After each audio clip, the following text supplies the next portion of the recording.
Assalamualaikum warahmatullahi wabarakatuh. Jumpa kembali dengan Bapak di pembelajaran matematika. Siswa-siswi hebat kelas 9, kita sudah memasuki bab kedua. Materinya yaitu tentang persamaan dan fungsi kuadrat. Sebelumnya kita coba terlebih dahulu, kita coba lihat peta konsep yang harus kita pelajari pada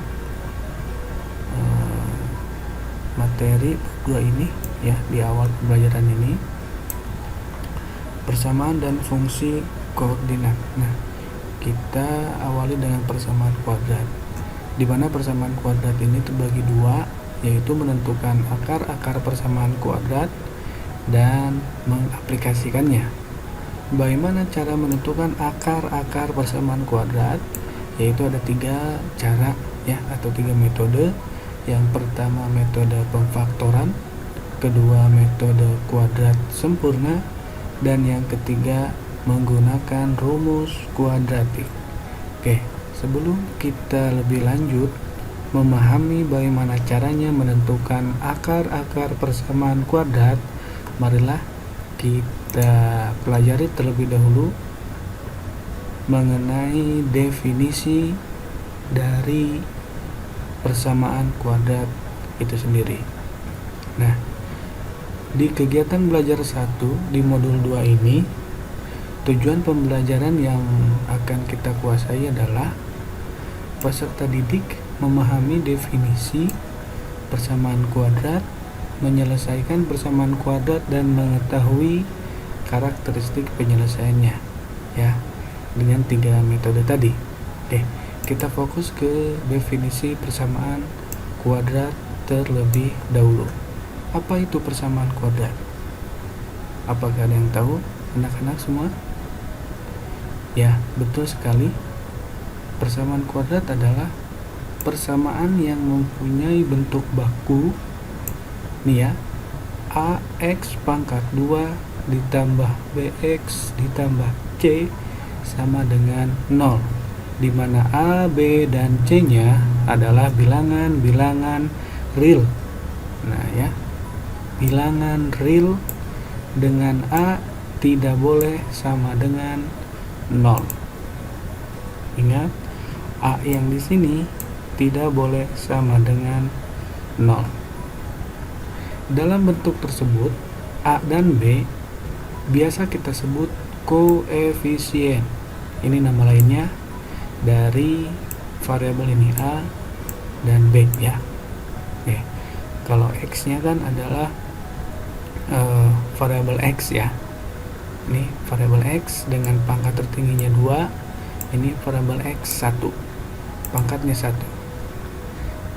Lalu bilangan C disebut sebagai konstanta.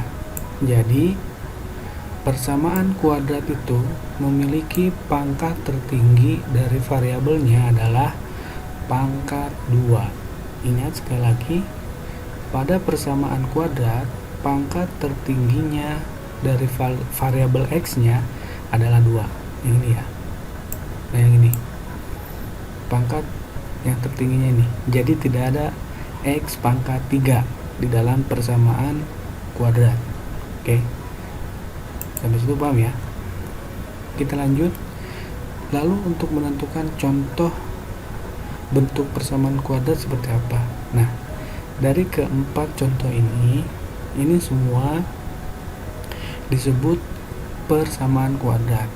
Kita ulas satu persatu. Contoh yang pertama,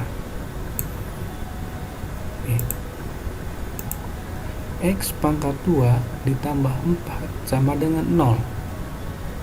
Kita lihat koefisien A nya di sini adalah 1 ya. 1. Sini 1. Lalu di sini tidak ada variabel X. Tidak jadi masalah. Ya, masih tetap termasuk ke dalam bentuk persamaan kuadrat. Yang tidak boleh itu adalah ini, yang A nya tidak boleh 0 ya. Nanti kita lihat contoh yang bukan termasuk persamaan kuadrat. Yang ini A-nya sama dengan 1, B-nya 0, dan C-nya sama dengan 4. Ini ya, konstanta, C-nya 4. Contoh nomor 2.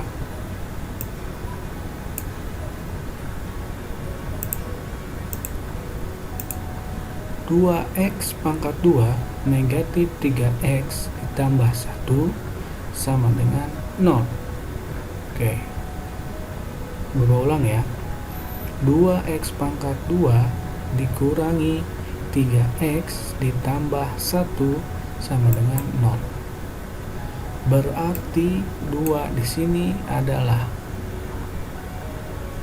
A, negatif 3 di sini, ingat tandanya dia bawah ya. Kalau penjumlahan nantinya positif, karena ini pengurangan berarti negatif. B nya menjadi negatif 3, dan ini C, C nya sama dengan 1. Itu ya, intinya ingat ke bentuk umum yang ini. AX pangkat 2 ditambah BX ditambah C sama dengan 0. Intinya ingat ke sini, bentuk umum. Oke, karena persamaan 2x pangkat 2 negatif dikurangi 3x ditambah 1 sama dengan 0 ini memenuhi syarat A nya tidak sama dengan 0 dan sesuai dengan bentuk umum persamaan kuadrat, maka ini termasuk ke dalam bentuk persamaan kuadrat, contoh bentuk persamaan kuadrat. Nah, untuk poin yang ketiga dan keempat kita akan bahas di PTMT ya. Kita bahas di PTMT kenapa dua contoh ini termasuk ke dalam bentuk persamaan kuadrat. Oke. Pada contoh di atas, persamaan kuadrat ke-1 dan 2 sudah disajikan dalam bentuk baku, artinya terlihat ya, terlihat. Namun terkadang sebuah persamaan kuadrat dinyatakan dalam suatu bentuk yang tak baku ya, yang dicontohkan dari contoh yang nomor 3 dan nomor 4. Persamaan tersebut dapat kita nyatakan dalam bentuk AX pangkat 2 plus BX plus C sama dengan 0, artinya dalam bentuk umum persamaan kuadrat ya. Caranya bagaimana?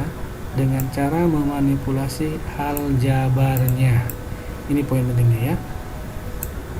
Caranya itu memanipulasi aljabar. Tuh, ya. Oke. Mungkin itu saja untuk awalan pada hari ini. Nanti kita akan bahas jauh di pembelajaran tatap muka terbatas. Terima kasih, Bapak akhiri. Assalamualaikum warahmatullahi wabarakatuh.